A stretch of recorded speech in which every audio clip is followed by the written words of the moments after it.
الرجيم بسم الله الرحمن الرحيم ولا تأكلوا أموالكم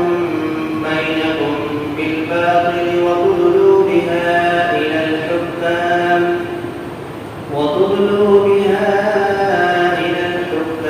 لتأكلوا فريقا من أموال الناس بالإثم وأنتم تعلمون يسألونك عن الأهلة قل هي مواقيت للناس والحج وليس البر بأن تأتوا البيوت من ظهورها ولكن البر من اتقى وأتوا البيوت من أبوابها واتقوا الله لعلكم تفلحون صدق الله العظيم. اور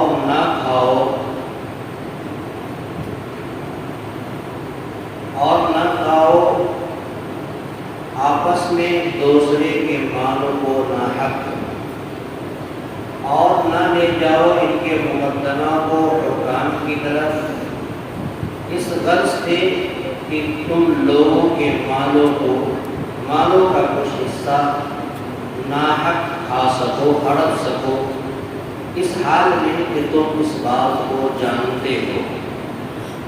اور وہ لوگ آپ سے چاند کے بارے میں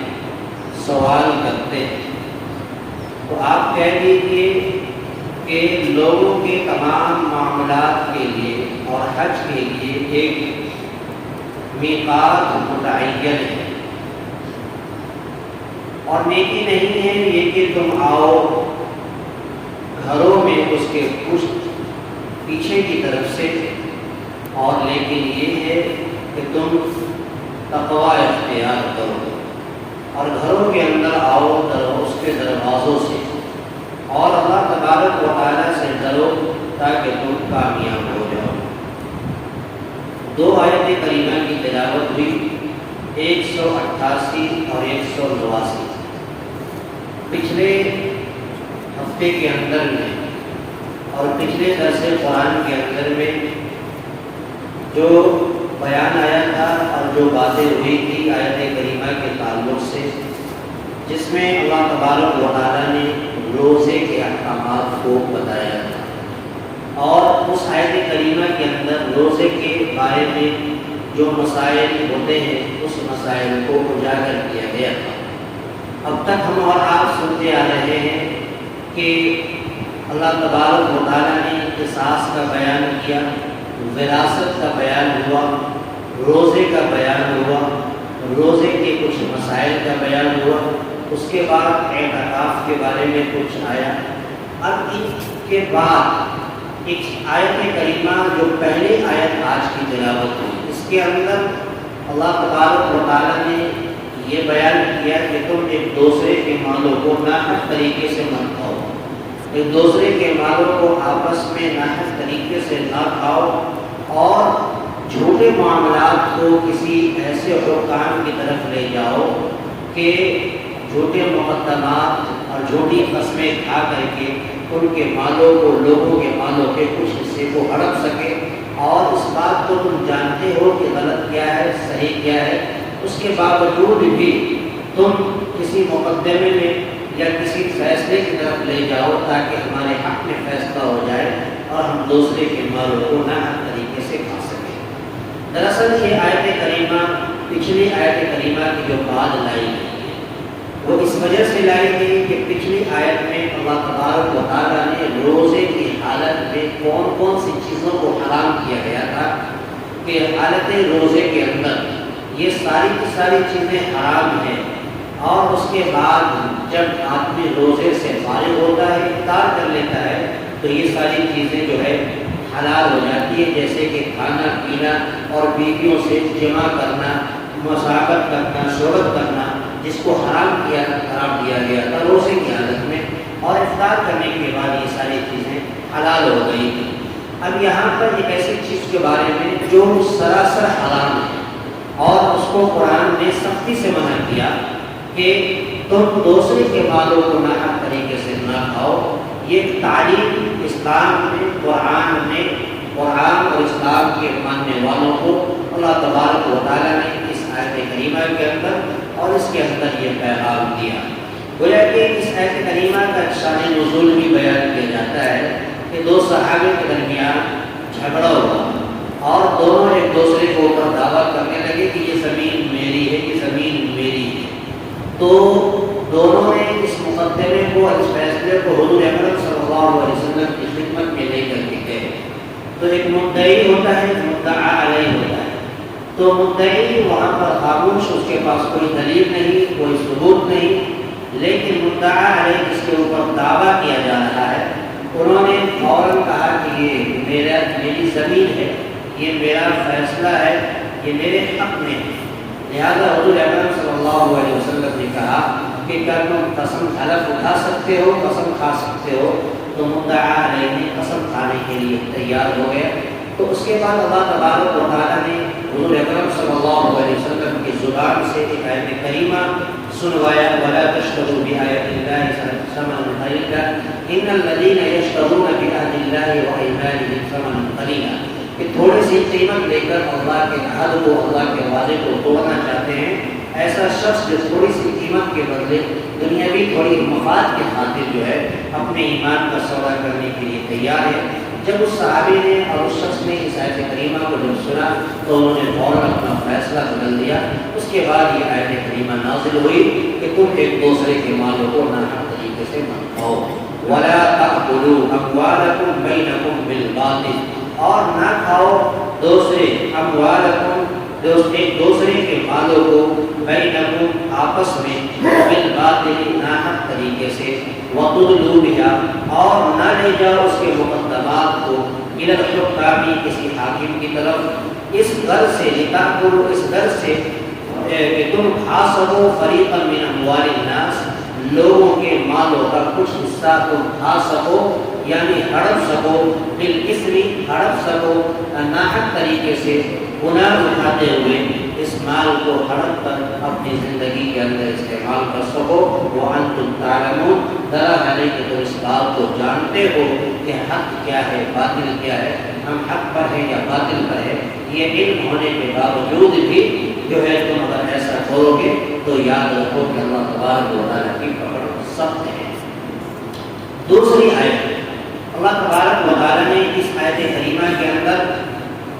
آپ علیہ السلام سے صحابہ کرام کی جماعت سوال کرتی ہے چاند کے بارے میں، نئے چاند کے بارے میں، کہ چاند جو نیا نکلتا ہے اس چاند کے بارے میں کچھ جانکاری دیجیے۔ تو چاند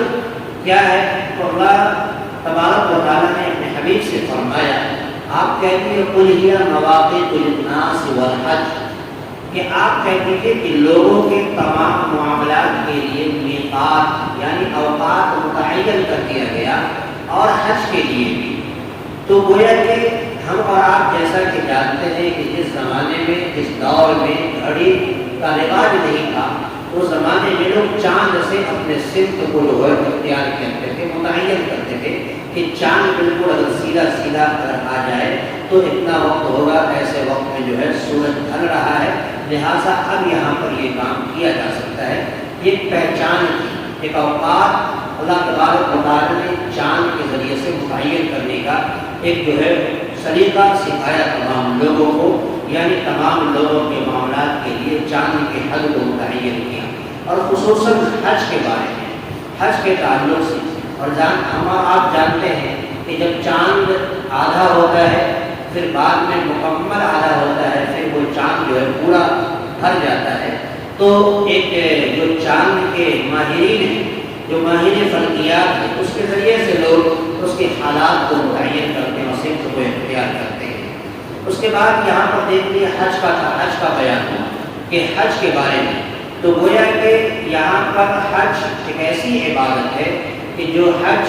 بہت ہی خاص وقت میں یہ عبادت آتی ہے۔ حج کا مہینہ جو اللہ تبارک و تعالیٰ نے اشہر حرام کہا گیا،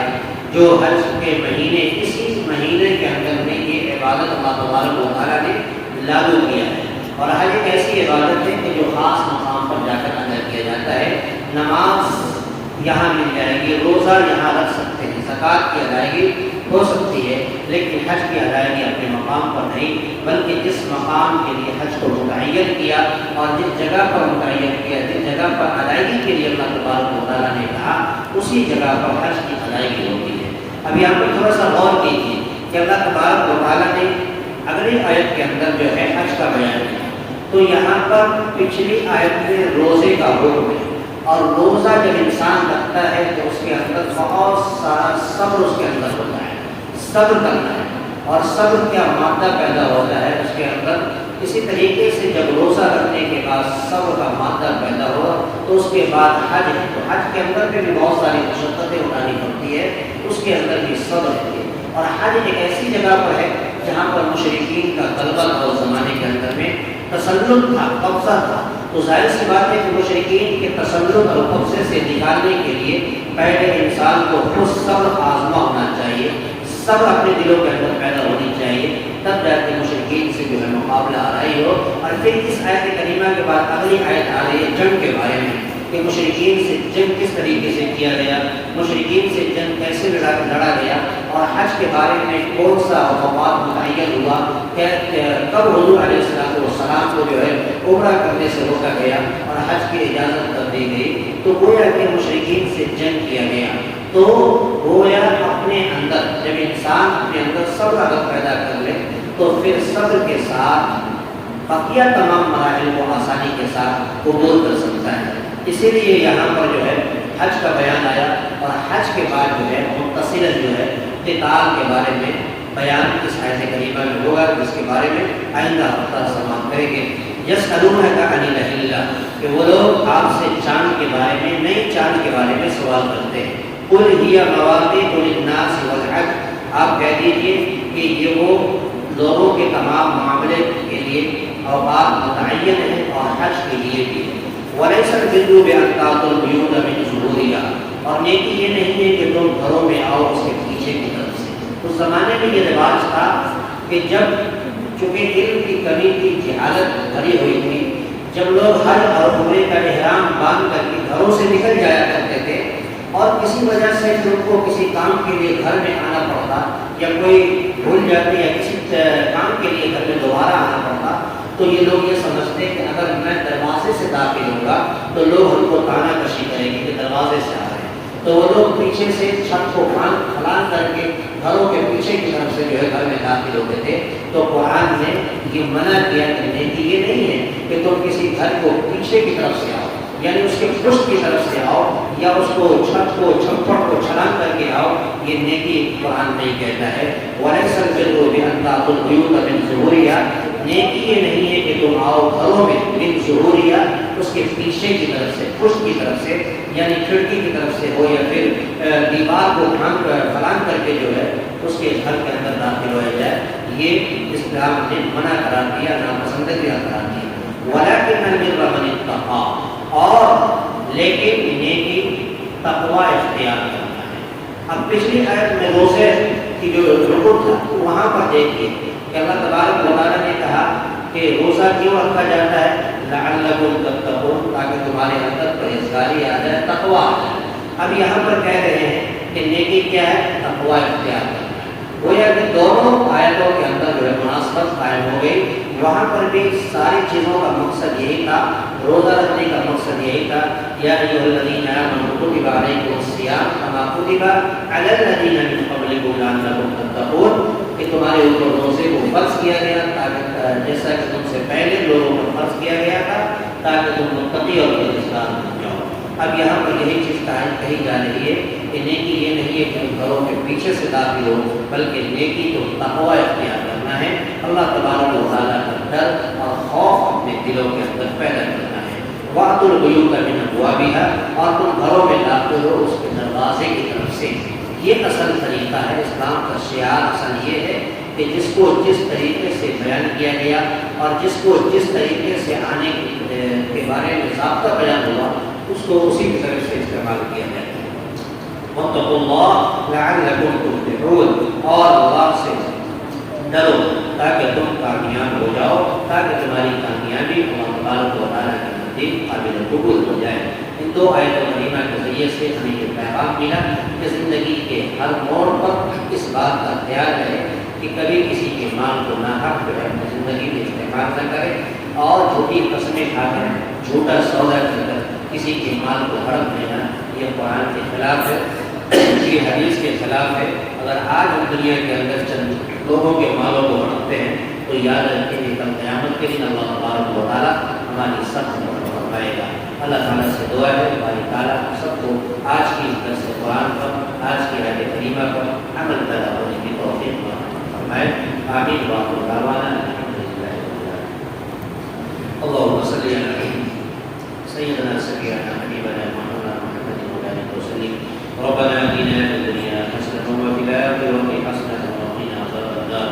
یا الہ العالمین رب کریم مولا کریم پروردگار عالم رحمتہ کا رفع عافیت کا درگزر کا معاملہ فرما۔ اے اللہ صحت و تندرستی عطا فرما۔ اے اللہ درس قرآن ہوا، اے اللہ سبق پڑھا گیا سنا گیا، مولا کریم جو بھی احکامات اے اللہ ہم سب کو پڑھا سنا، اے اللہ ہم سب کو عمل کرنے کی توفیق عطا فرما۔ اے اللہ ہم سب کو قرآن کی فرمودات پر عمل کرنے کی توفیق عطا فرما، قرآن سے محبت عطا فرما۔ اے اللہ قرآن کی عظمت دلوں میں محفوظ فرما، ہمیشہ ہمیشہ ہمیں حیات قرآن کی وصیت اور محبت سب دلوں میں پیدا فرما۔ مولا کریم ہماری دعاؤں کو اپنے حبیب پاک صلی اللہ علیہ وسلم